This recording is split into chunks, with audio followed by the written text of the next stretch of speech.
to the Web3 Prof Podcast. Good morning and good afternoon, everybody. I'm here with Deanna Heikkinen, who is the founder of Bitcoin Savvy Kids. Thanks for being with me here today. You're welcome. I'm glad to be here. So let's first just jump straight into just understanding what is your relationship to Bitcoin? How did you get into Bitcoin? I am Bitcoin by marriage. Oh.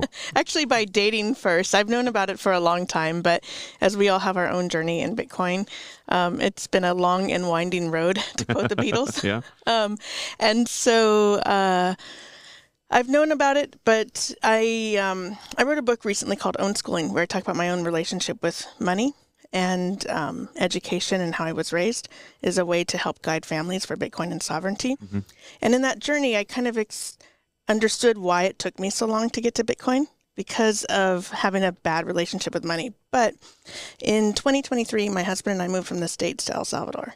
And I knew about Bitcoin and my conviction was getting stronger by that point. But being in El Salvador, he says I'm more like of a Bitcoin have more conviction than he does now. Right. But I've known about it for over a decade. And like a lot of people, didn't know how to get into it, didn't really pay attention. But, I think it's okay. I don't regret that because we all have our own experience and we have to find our own way and our own pathway. Right. And so it's been an interesting ride. So moving from the United States to El Salvador and not really being a Bitcoiner until you got there, it sounds like. Well, I was a Bitcoiner. I knew about it. I knew a lot about it by then, but okay. I didn't have the conviction I have now. I see. Yeah. And why did you move to El Salvador? I just needed a break from the States. It was like being in a bad relationship at that point. And I needed some time away. And how has El Salvador been for you? It's been great. I have sort of reinvented myself. I'm an educator, and I taught college for a long time. And in 2017, I walked away because the broken system. I actually thought I could fix it from within, got a doctorate in education. 6 months later, I walked away. Okay. And I've been a private teacher, independent teacher since, and a homeschool advocate and homeschool coach since. And so moving to El Salvador, not only did it give me some time away and kind of change my perspective and my outlook in terms of, being American and what that means, but also put me in touch with a lot of Bitcoiners that I wouldn't have met. We have a great community down there of expat Bitcoiners, even Salvadoran Bitcoiners. And even recently with Bitcoin, what I call the deal with the devil, I'm making the deal with the IMF. And it's no longer legal tender down there. It's okay. Like, we're going to stay there at least another year and see kind of how it plays out. We may travel for a while because we can work from anywhere. But it's been really good. And the worst thing for me is the heat. It's really hot. We live on the beach. And, I used to do archaeology in Egypt, so I know about heat. But I just don't want to deal with it that much every day of the year. I want a little winter at Christmas time. I want it to feel like Christmas. Yes. But overall, it's been great. I'm just ready to move on. Right. Okay.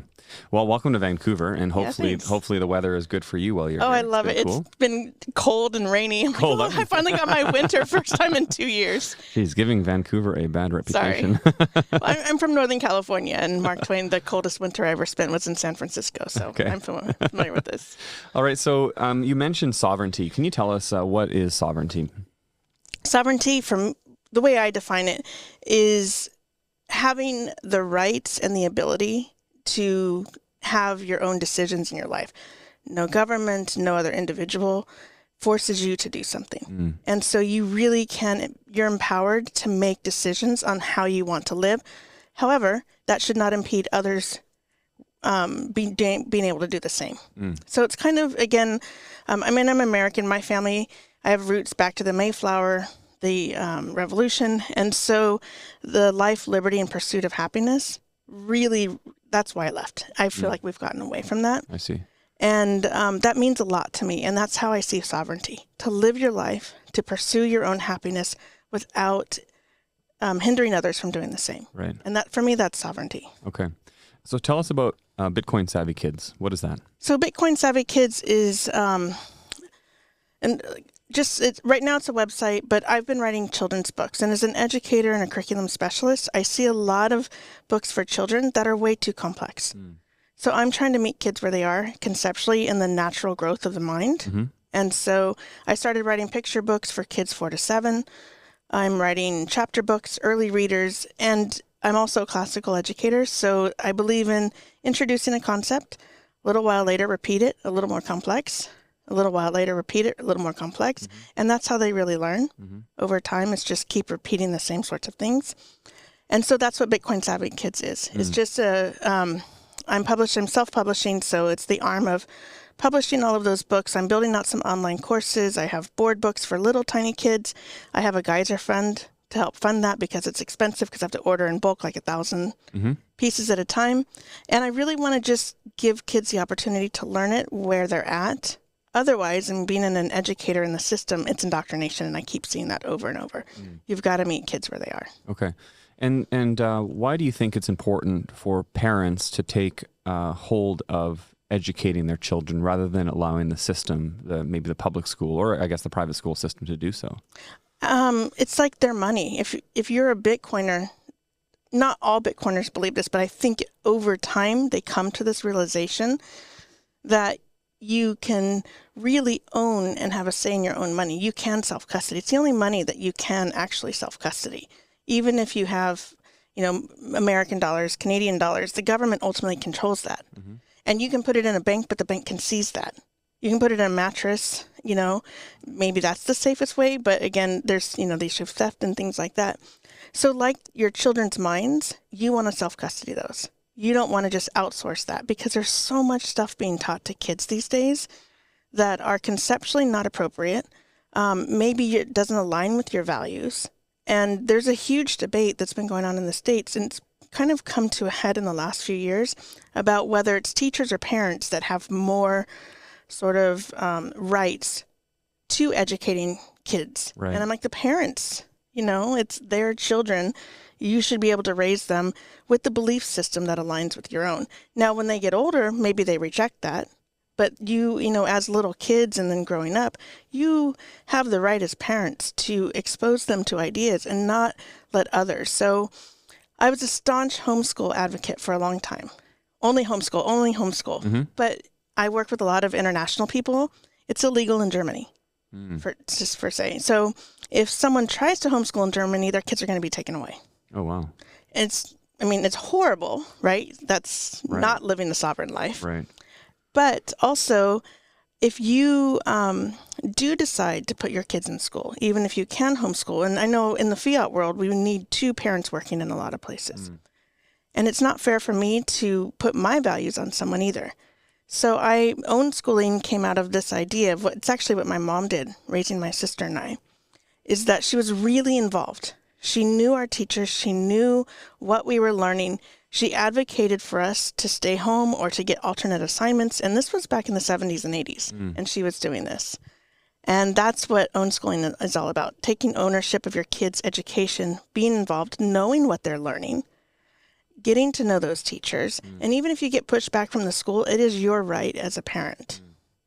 And so what do you say to people who say, well, these school teachers and the school system is professional. They've been trained to do this. And as a parent, I don't know maybe how to teach, or I don't understand, some of the, even like long division, Right. You know what I mean? And so how do you help parents walk through that if they are interested maybe in homeschooling? I understand in Ownschooling, I get, you're reliant on the teachers. What about those who are interested in homeschool but might not think they have the capabilities?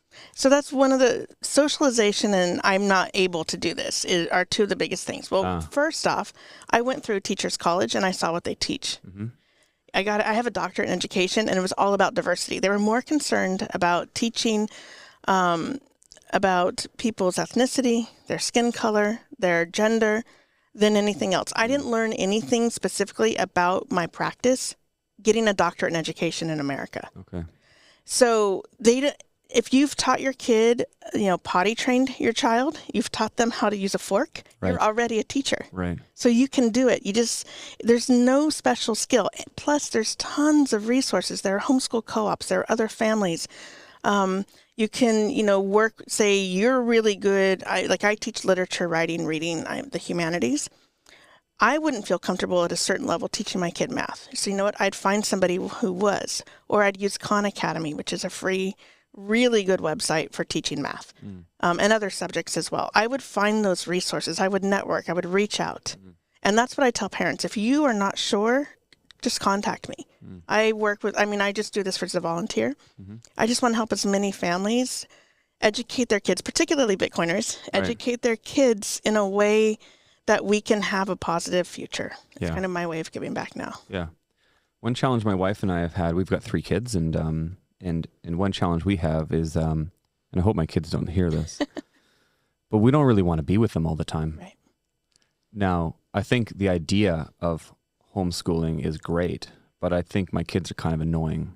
And I like the fact that the public school system is a bit of a babysitting service as well. Absolutely. And so that is a hard thing for me to get my mind around, like to be with my kids all the time, like, my goodness, like there's a lot of other things I'd rather do. Do you hear that from parents? I do. Like, I need that break. And believe me, I get it. I'm an introvert. And I told my husband today, we've been traveling for a while together. And I'm like, Wednesday I'm going by myself. I don't want to see anybody I know. I just want to be by myself. I get that 100%. So the thing is that you can get support. There are homeschool co-ops that you can find other homeschool families. In the States, a lot of times they're located at a church. A lot of the curriculum is secular, so if you're not religious or you're not in that religion, you can find other families. So find other homeschoolers and say, hey, I'm going to drop my kids off on your place on Tuesday, and then you find another family. You're going to take them on Wednesday. I'll take all the kids on Thursday, and you share the responsibility. Okay. You can also work. And you can put them in some sort of daycare. And then, because homeschooling doesn't take 6 to 8 hours. The reason why we have that is that they have to justify a salary, the unions, right? All of these things. Homeschooling 2 or 3 hours a day. So I know families that have homeschooled at work, and their kids are young, so they're like in daycare, or they have, some sort of like the grandmother watches them. Right. And then in the evenings for a couple hours, they do their homeschooling. Yeah. Okay. So it works. They just look at it completely differently. Yeah, and the whole world is your classroom. You go for a walk, you pull out your phone. Hey, let's identify this tree. That's cool. That's biology, right? Yeah. Every day, everything is your homeschool.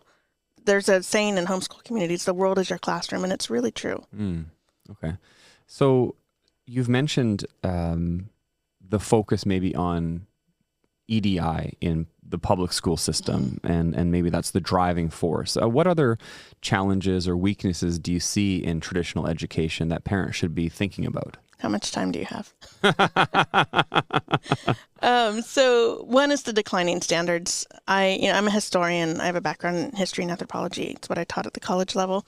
And I was curious when I was getting my doctorate. Initially, I was studying a lot about the history of education, why the system today is so broken. And there's a few reasons. One, it's based on oppression militaristic system where everybody's they're learning to be obedient citizens. That comes from Horace Mann. That comes from in America. He went over to Prussia. This is a great system. It spread. In Europe, they saw the system. Oh, look at those kids. They're all so quiet and obedient. They needed industrial revolution, obedient factory workers.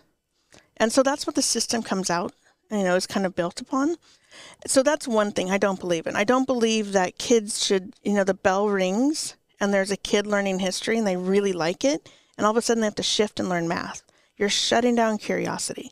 You're teaching obedience. So that's like a big thing for me. I think kids should be able to explore their passions.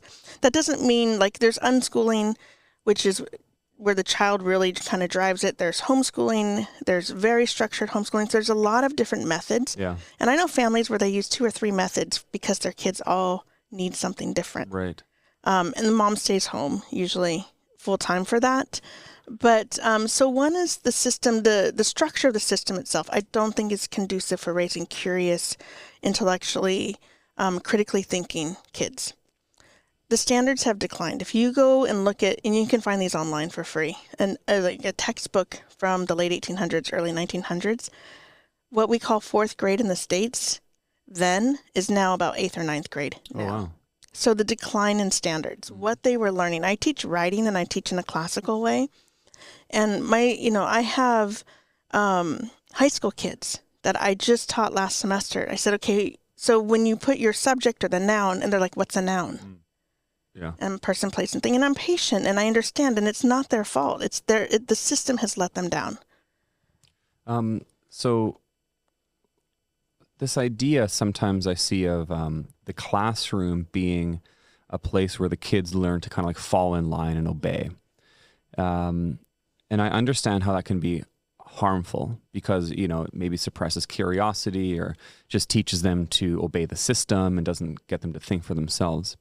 On the flip side, sometimes I see families who maybe take an approach, like a bit of a hands-off approach, and let their kids maybe lead, or they try to let their kids act more sovereignly, is that their kids are really annoying to be around.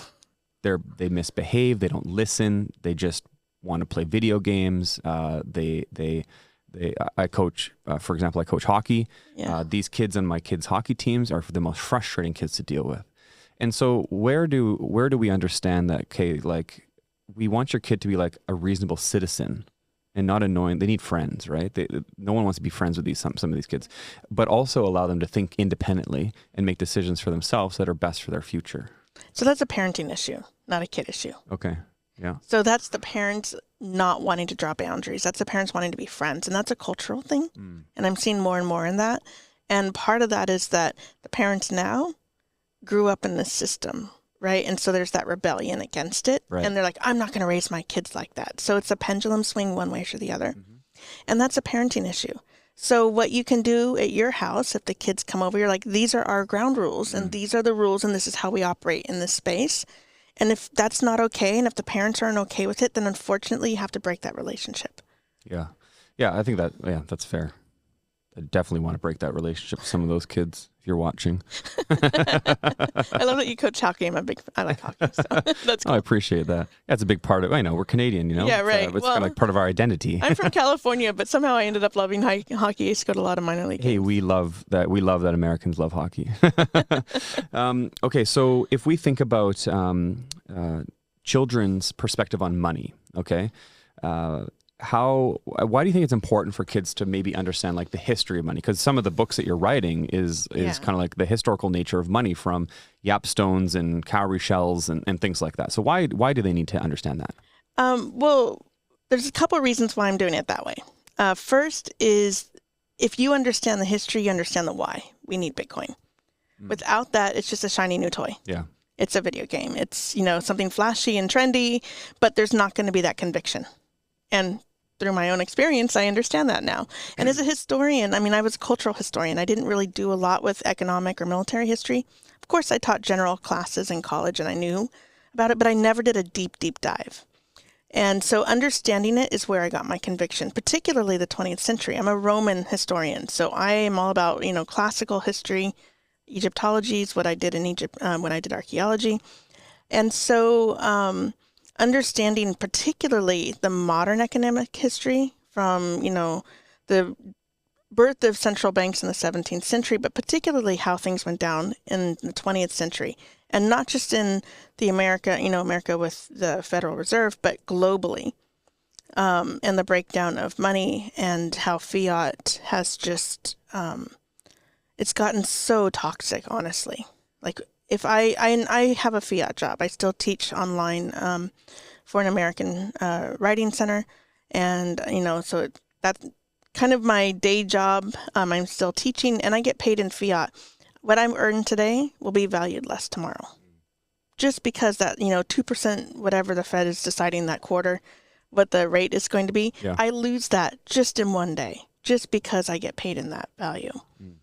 So kids understanding money and understanding how people used to use money, it's going to get their curiosity about economics, and it's going to give them the fundamental why Bitcoin matters.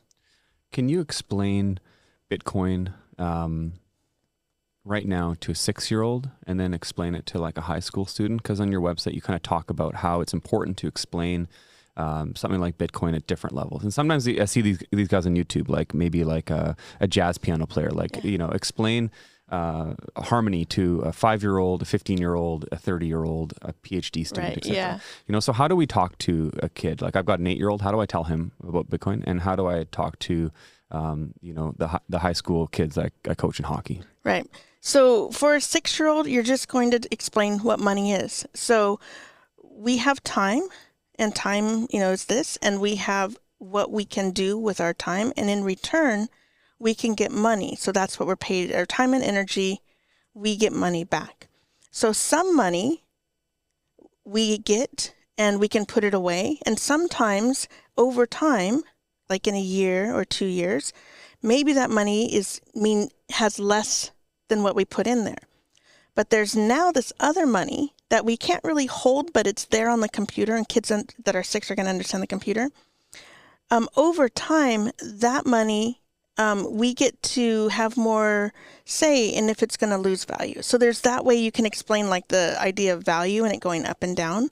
And that also teaches high and low time preference. And then you can also explain that there's a lot of different money that people have done. And so that's when you bring in the cowrie shells, the yap stones, the Chinese, flying money, the paper money from the first paper money. Talking about little gold coins. You can talk about that gold and silver were once the coins, but now they're made of different metals. And this is just another form of money. But there's no government, like it's not just Canada or the United States or India that controls it. There's no one that controls it. So it makes it better because not one person can say this is now this. And so you can explain it in these really simplistic terms that they can understand. And a lot of what I do for that age is just kind of, I don't get into technically, and I say, in the book that I wrote, Satoshi's Secret, it talks a tiny bit of mining, a tiny bit of these things, just very, very cursory. And that's all you need to do, is that there's another type of money. And this is just another way that you can either get paid or you can put it away. And I even say some people buy paintings to store their money. Some people will buy gold. Some people will put it in a bank. And this is another way if you want to teach the sort of hodl mentality. And is that largely different than the way you're going to explain it to an adult who doesn't understand the economic system or understand money? Nope, it's just the vocabulary. Right. So for me, I think you need to meet people where they're at. Right. What is their pain point? If you can find their pain point, you can have a conversation. And I think that's what's missing a lot of times. People have their little, elevator pitch, Bitcoin, and they're in people's face. But I'm like, no, you need to have a conversation. You just say, what's going on? Like, find out what their particular pain point is. I'm worried about my kid's future. Okay, then you go in that way. I'm worried about, I have money in the bank and I'm seeing it, I have negative interest. I'm worried about the bank seizing my money. So you find out what their pain point is. And then if you know Bitcoin really well, you can help guide them. Excellent. How can parents practically take back control of their child's learning journey, generally speaking? And maybe we can get some more clarity on some of the ideas on Ownschooling. The first thing is know what your kids are learning. Go introduce yourself to the parents or to the teachers. Know the principal. And if you're afraid that they're going to be annoyed by you, I'm a teacher. Believe me, that I have annoying parents.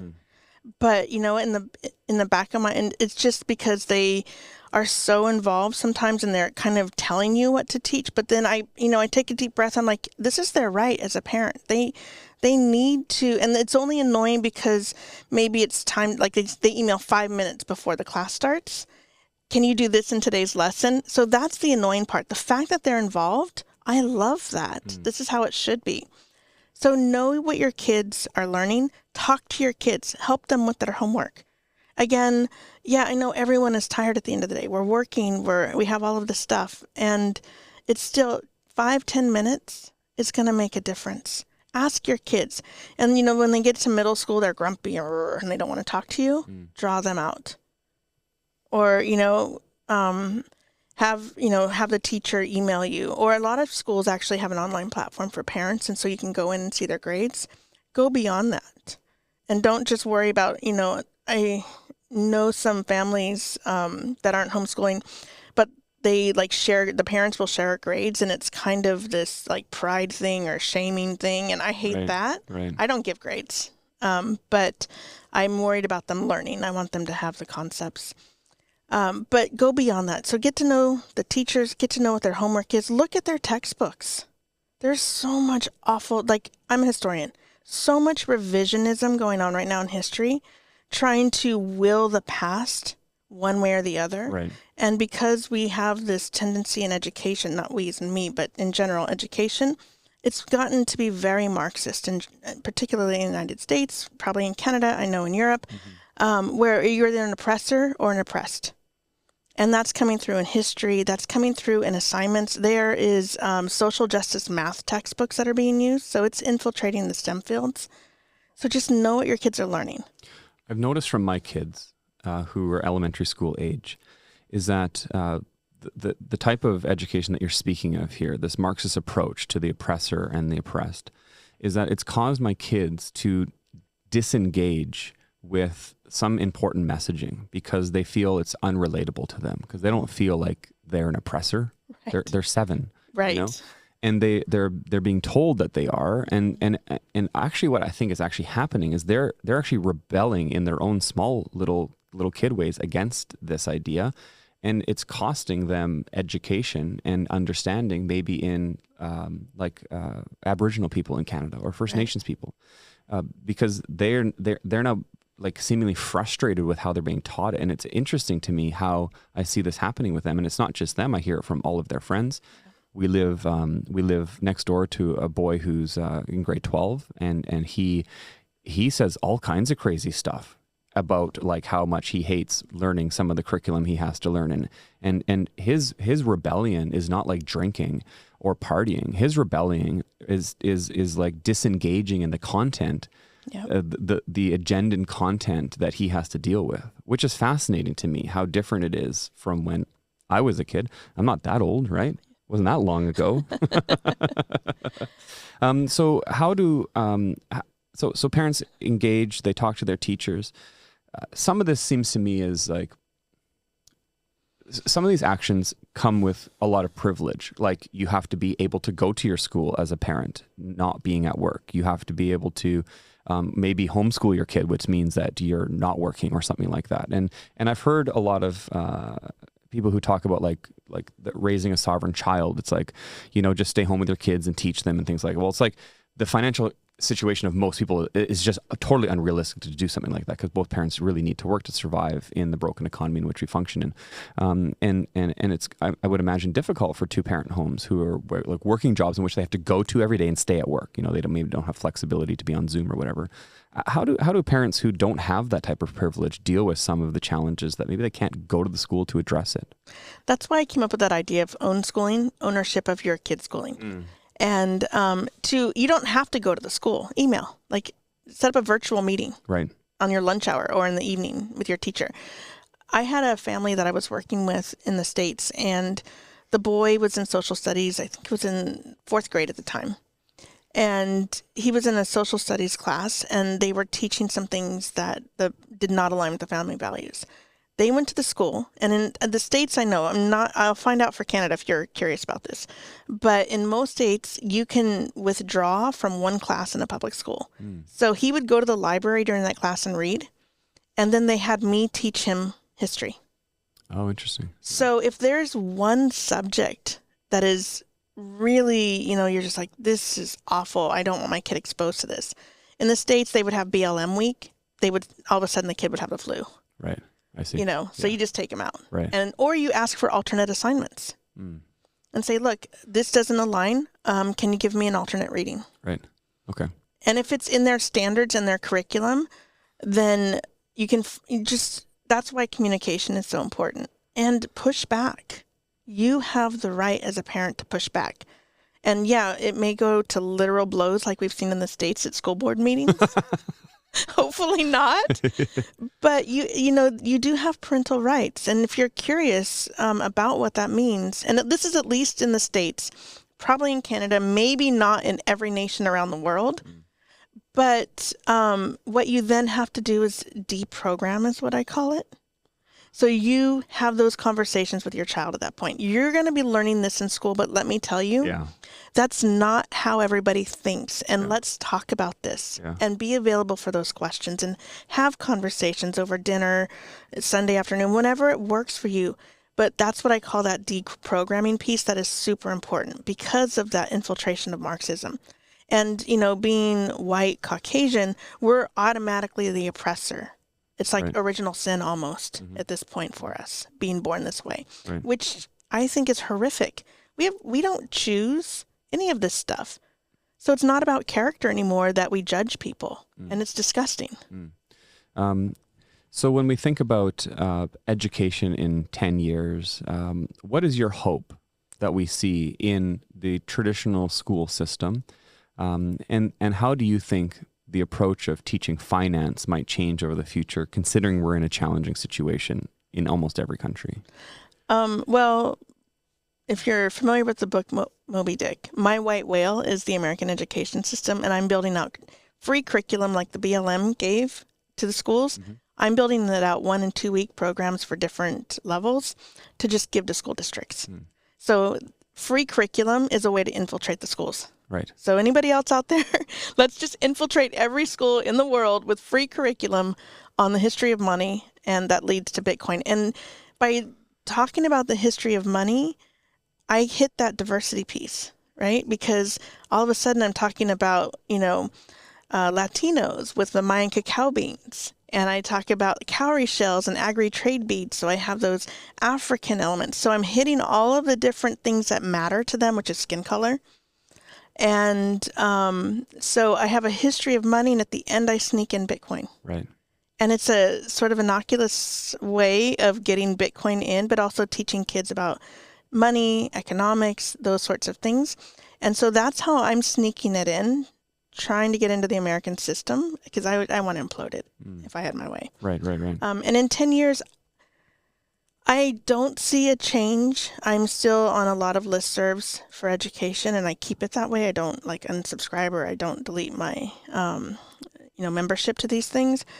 And I don't see a shift yet. Now, you might hear in the news, there is some shifting I'm seeing here at Learning Bitcoin while I'm in Vancouver. I am so happy to see so many educators here. I'm a teacher. I was like, whoa, my gosh, that's amazing. Yeah. And I think in the 2 years I've been in El Salvador, there are more teachers that are open to Bitcoin that are pushing back. I left the system. I'm not built to fight from within. I'm just too Pollyanna to have stayed and fight the fight and been called into, the dean's office. And I was already starting to get ostracized because I was teaching those old dead white guys in ancient Greece and Rome classes. Right. Okay. So, and I'm just not built that way to deal with it. But I think there are people that are now still in the system that are sort of coming out and not being okay with a lot of the stuff that's going on. And so I'm hopeful in 10 years, we're going to start seeing the pendulum swing back. Yeah. Okay, that's great. So tell us a little bit about some of the books and the products that you sell, and some of the curriculum that you have out there for free. So right now I just started this year writing books that have been in my head for a few years, the kids series. And so they're all available on Amazon. I'm self-published. And then there'll be hopefully independent bookstores will be picking them up also. But the first 10 books cover yapstones, barter, Mayan cacao beads, a little introduction to Bitcoin, like 10 history of money topics. And I'm doing the first ones I have out now are picture books for ages about 4 to 7. For the kids to read or to be read to? Well, by 7, they should be able to read it. Okay. By 4, you're going to be reading it. And there's a little glossary for the Bitcoin one. But these aren't like fictional stories like, oh, Johnny found some Bitcoin. Right. These are history books. So they're more nonfiction. And then I'm going to have early readers. So for the first, second, third grade, about 6 to 8. And then there'll be chapter books about 8 to 10. And they're just going to repeat the same topics, but with more complexity. Right. So the first series are 10, and then next year I'll come out with another 10 relating to the history of money. All of these are based on a book that I wrote with my husband in 2024 called The Shells of Satoshi, The Story of Money and the Rise of Bitcoin. And that is a historical anthropological approach with my background to money and Bitcoin, how people have invented and reinvented money over and over and over. It breaks, and then they try something else. It matches complexity of human civilization as well. So in band or tribe level societies, a mental ledger barter seems to work.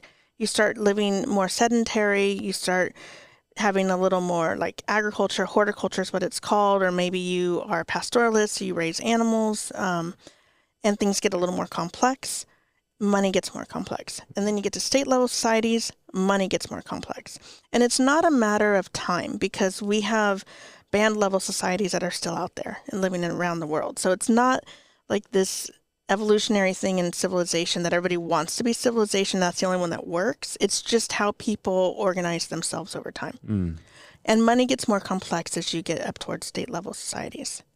And that just kind of, and it follows along with technology, from spear to bow and arrow to different aspects of technology. You see this in how they get their food, their religion. I mean, this is all of culture, and money's just part of that, how it gets more complex. So Shelsa Satoshi talks about that and goes through that sort of how money evolves over time until it gets to the 20th century. We talk a little bit about the philosophy of money, quoting Aristotle and some other thinkers. And then it's a cursory introduction to Bitcoin. It's not a technical book on it. There are enough of those. This is more about why we need Bitcoin, what humans have done over time, and now in this super complex technical world, why Bitcoin is the answer. Right. Okay. That's amazing. I really appreciate you being with me here today. It's been a great conversation. I appreciate understanding and learning a little bit, even how to deal with my own kids and their educational situations, and how to best serve each one of them. I hope that the listeners will enjoy this interview, and I appreciate you being with me here today. Thank you so much.